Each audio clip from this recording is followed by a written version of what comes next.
Assalamualaikum warahmatullahi wabarakatuh. Balik lagi bersama kami di sini dalam acara podcast Dakwah Tangsel. Bersama saya sudah hadir Ustadz Ageng Surya Bagja. Gimana Ustadz, apa kabar? Sehat? Alhamdulillah sehat. Oke, ya. Kita langsung ke topik nih Ustadz. Oke. Yang viral belakangan ini adalah kasus tentang tewasnya 6 laskar FPI. Iya. Nah, gimana menurut Ustadz? Oke, bismillahirrahmanirrahim. Alhamdulillahirrabbilalamin. Wassalatu wassalamu ala rasulillah. Ya, yang pertama kita berduka ya. Kita berduka, innalillahi wa inna ilaihi raji'un. Semoga mereka yang gugur dalam tugasnya itu mendapatkan pahala syahid di sisi Allah Subhanahu wa taala. Nah, menanggapi peristiwa itu dan rentetan lainnya sampai terakhir ini kan Habib Rizik ditersangkakan ya. Dijadikan tersangka dalam kasus kerumunan kalau nggak salah ya. Ya, kasus kerumunan. Ini kadang-kadang saya berpikir kalau sudah begini apa mungkin lebih baik kalau waktu itu tuh Habib Rizik nggak pulang aja gitu. Oh iya. Biar di Arab aja gitu. Biar di Mekah aja tenang gitu kan. Iya. Di sana hidup tenang sambil menyusun kekuatan gitu. Dan selama ini juga bisa ditemui kan oleh tokoh-tokoh Islam di Indonesia, ditemui di Mekah gitu. Tapi semenjak beliau pulang, ini qadarullah ya, sudah merupakan apa yang ditetapkan oleh Allah. Beberapa peristiwa ini, rentetan ini terjadi sebagaimana kita lihat belakangan ini ya. Jadi saya karena berpikir kayaknya lebih baik dulu waktu itu nggak pulang aja deh gitu. Biar di Arab aja. Nah, hanya kan ini memang semakin menunjukkan. Tapi ala kulli hal beliau memang memilih untuk pulang karena memang panggilan hati beliau untuk melanjutkan dakwah dan perjuangan Indonesia itu luar biasa sekali. Nah, hanya saja dengan rentetan ini kan semakin menunjukkan, kalau kita lihat ya, semakin menunjukkan adanya anasir-anasir yang memang nggak suka dengan dakwah beliau secara khusus maupun dakwah Islam secara umum, sehingga upaya-upaya ini ya terus menerus terjadi gitu. Kalau kita lihat di berita hari ini kita siaran tanggal 12 Desember. Tadi siang Habib Rizik dipanggil oleh Kapolda. Dari itu adalah panggilan terkait kasus kerumunan di Petamburan dan di pernikahan beliau, anaknya beliau, Nah, beliau dipanggil dengan status tersangka ini, Ustaz. Nah, kita bisa menurut analisa Ustaz gimana nih seorang Habib yang kemudian kayaknya itu dari pulang banyak kasus-kasus yang memang menimpa beliau. Terakhir gongnya itu ya tewasnya 6 laskar itu, Ustaz. Gimana menurut Ustaz?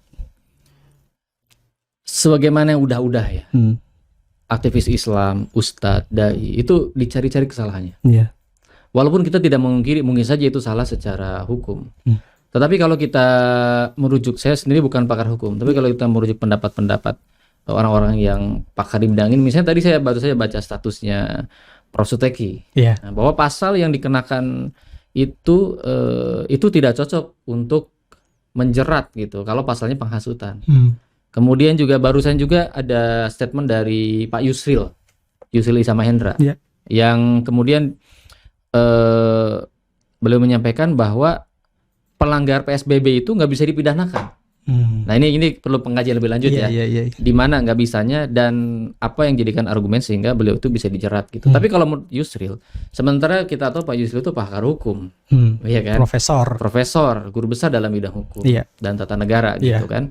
Nah jadi bukan kaleng-kaleng lah pendapat beliau bahwa ini nggak bisa dipidanakan pelanggar PSBB ini, karena katanya kebijakan yang menaungi PSBB ini itu setingkatnya bukan undang-undang. Nah, bukan undang-undang, ini ketetapan atau peraturan pemerintah kalau salah gitu ya, bukan undang-undang, jadi tidak bisa mempidanakan. Nah itu bukan pendapat saya, itu pendapat ahli hukum seperti Prof. Suteki, kemudian juga Pak Yusril tadi. Jadi ya ini qadarullah terjadi seperti ini, tapi lagi-lagi ini ujian lah bagi umat Islam, ya bagaimana dapat melalui berbagai ujian ini, karena memang dalam upaya untuk memenangkan Islam ini memang rintangannya akan sangat banyak. Memang ini sudah sunatullah terjadi. Oke, apalagi kita lihat itu bahwa kan kita ini baru selesai proses pilkada ya, Ustaz. Nah, itu. Nah, sebelum pilkada itu kan ada kampanye-kampanye yang kemudian dilakukan sama paslon-paslon itu, kemudian nah itu pun menimbulkan kerumunan yang sama kasusnya seperti kasus Habib Rizik. Betul. Tapi kalau kita lihat ini kok ada seperti ketidakadilan gitu. Nah, hanya Habib Rizik yang kemudian dipanggil, diproses hukumnya, tapi yang lain kok tidak gitu. Nah, itu yang kemudian digugat oleh banyak kalangan ya, termasuk dari kalangan Muslim. Ya, kenapa seolah-olah hanya Habib Rizik yang disasar ya dalam kasus pelanggaran itu. Mengenai pelanggaran atau tidak ya silakan, itu kajian hukum. Mungkin saja melanggar, tapi bagaimana dengan pelanggar lainnya gitu. Kenapa tidak ditindak juga? Gitu kan. Apalagi gini, Bro. Ternyata KPPS yang pilkada barusan itu ribuan orangnya ternyata ternyata positif corona. Positif. KPPS loh. Iya. Nah, kenapa ini nggak ditindak? Ini bakal ada klaster-klaster baru setelah ini nih. Makanya banyak suara-suara yang akhirnya kemudian mengangkat itu. Kenapa ini tidak ditindak? Gitu. Apalagi kan pilkada sendiri menimbulkan kerumunan. Oke lah, kerumunannya pakai protokol. Tapi kalau KPPS-nya ternyata positif COVID, apakah itu nggak membahayakan orang-orang yang datang? Jadi kita melihat penanganan terhadap COVID ini kan seolah-olah setengah hati. Tapi begitu sosok beliau yang tidak boleh sebutkan namanya, tapi kalau kita sebut aja Habib Rizik, gitu kan? Ini tiba-tiba jadi super ketat gitu. Jadi faktornya apa? Nah, wajar aja kemudian ada sementara kalangan yang kemudian ya ini semacam anekdot lah ya, anekdot sementara kalangan yang bilang ini corona ini bukan lagi wabah pandemi, ini wabah politik. Jadi senjata politik. Nah ini. Sebagian orang akhirnya beranekdot seperti itu. Wajar saja ada orang-orang yang berkata seperti itu. Kalau yang diperlihatkan ke publik seperti ini. Gitu. Tapi gini, Ustaz, menurut Ustaz wajar nggak sih ketika ini terjadi gitu? Hal-hal ini semua dipertontonkan oleh rezim saat ini gitu. Ada ketidakadilan ketika kita bilang aja kubu sana tidak ditindak, kemudian kubu sini ditindak nih.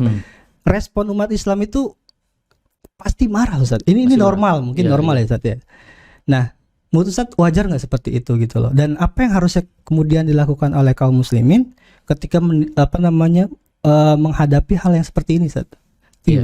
Yang pertama ini harus jadi sebuah pelajaran juga untuk umat Islam. Pelajaran untuk umat Islam bahwa sudah sunatullah terjadi ketika kita memperjuangkan Islam itu pasti ada hambatan. Apalagi disinyalir menurut sebagian kalangan ya di rezim sekarang itu unsur-unsur Islamofobi itu cukup kuat. Tahu ya Islamofobi ya? Jadi orang-orang yang alergi pada Islam, alergi pada Islam itu cukup kuat gitu. Jadi asal Islam politik itu kemudian bangkit gitu kan, memperlihatkan diri, itu mereka alergi. Kemudian langsung menstigma, mengkriminalisasi dan sebagainya. Nah itu yang terjadi.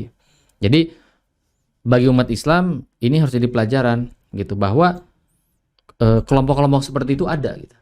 Kelompok-kelompok yang tidak ingin Islam itu bangkit ada. Yang alergi Islam itu bicara politik itu ada. Tapi sebetulnya ini bukan kekhasan rezim sekarang saja gitu ya. Sepanjang sejarah rezim sekuler ya selalu ada. Walau mungkin kadarnya berbeda-beda, levelnya berbeda-beda. Nah gitu. Jadi ada istilahnya, ada substansi yang mungkin itu belum tersentuh gitu, Ustaz. Maksudnya gini, dari dulu sampai sekarang kayaknya masalahnya itu aja gitu. Kemudian kaum muslimin seperti tertindas, kemudian kaum muslimin terzolimi gitu kan. Ada sesuatu yang mungkin menurut Ustaz yang salah di dalam sistem atau kemudian dalam kehidupan umat muslim khususnya di negara-negara kaum muslimin yang lain juga. Tidak hanya di Indonesia kan mungkin di luar negeri seperti di Suriah, di Uighur dan lain-lainnya banyak umat Islam yang kemudian terzolimi. Di Rohingya pun kita tahu bahwa masyarakat Muslim diusir-usir gitu. Nah menurut Ustaz apa yang menjadi substansi penting kemudian umat Islam seperti ini? Ya substansinya gini bro, antara Islam sama negara ya ini jadi masalah yang klasik dan tidak terselesaikan sampai sekarang. Tapi tentu ini ada awalnya. Kapan awalnya adalah ketika Islam dan negara itu dipisahkan. Nah, semenjak keruntuhan Khilafah Islamiyah tahun 1924. Bahkan 1923 sebetulnya. Nah, semenjak itu kemudian lahir negara-negara bangsa yang kemudian kelahiran mereka itu dibidani oleh ideologi nasionalisme. Sehingga bentuk negara ini nation state, dan nation state ini notabene sekuler. Apa artinya? Agama dipisahkan. Semenjak itu di berbagai negeri Islam di dunia, bukan hanya Indonesia, permasalahan atau tema perdebatan hubungan antara Islam dan negara ini terus-menerus terjadi. Ya, perdebatannya seputar gini: apakah Islam itu harus ngatur negara, atau dipisah sama sekali, atau mempengaruhi saja? Nah, itu yang kemudian jadi perdebatan terus-menerus. Kadang-kadang hanya polemik aja, kadang-kadang juga berujung pada bentrok fisik. Ya, bentrok fisik, entah itu misalnya ada tindakan dari sebagian umat Islam sendiri, ya, ataupun tindakan dari kekuasaan. Nah, itu terjadi di berbagai negara. Nah, jadi ini sebenarnya menjadi akar ya, akar konstelasi hubungan antara kekuasaan dengan kelompok Islam, gitu. Jadi ini tidak baru sebenarnya, cuman fenomenanya aja baru ya, penampakannya baru gitu kan, tapi substansinya tetap sama. Perdebatan hubungan antara Islam dengan negara. Nah, ini sebetulnya. Jadi sebetulnya Islam itu negara itu adalah sesuatu yang penting dalam Islam. Maksudnya atau seharusnya kan gitu. Negara itu sesuatu yang penting dalam Islam. Karena masuk bagian dari ajaran Islam. Karena ajaran Islam itu kan mencakup semua hal, semua aspek dalam kehidupan yang diarungi oleh umat manusia, termasuk dalam urusan negara. Kan gitu. Dalam Islam ada, yaitu fikih siasah. Jadi Islam mengatur juga. Nah, hanya karena kemudian sistem politik yang dianut oleh hampir semua negeri kaum muslimin sekarang itu adalah memisahkan, atau Islam tidak dijadikan sebagai pengatur negara, pengatur urusan negara, dan kemudian sebagian umat Islam masih kemudian masih memiliki pemahaman yang benar tentang Islam, bahwa Islam itu mengatur negara seharusnya.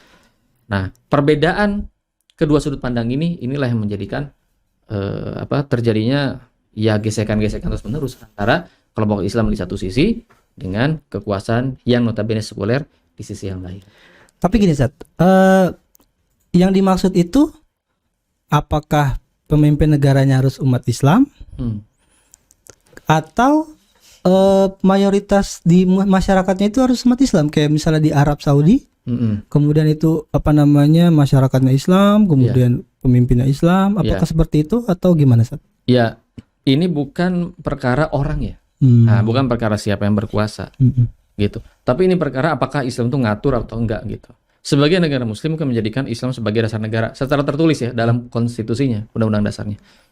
Tapi ternyata itu hanya tulisan aja ya. Itu tapi dalam prakteknya tidak mengatur. Islam tidak mengatur. Perbankan tetap ribawi gitu. Secara politik internasionalnya tetap membebek pada negara-negara adidaya. Nah, itu kan yang terjadi.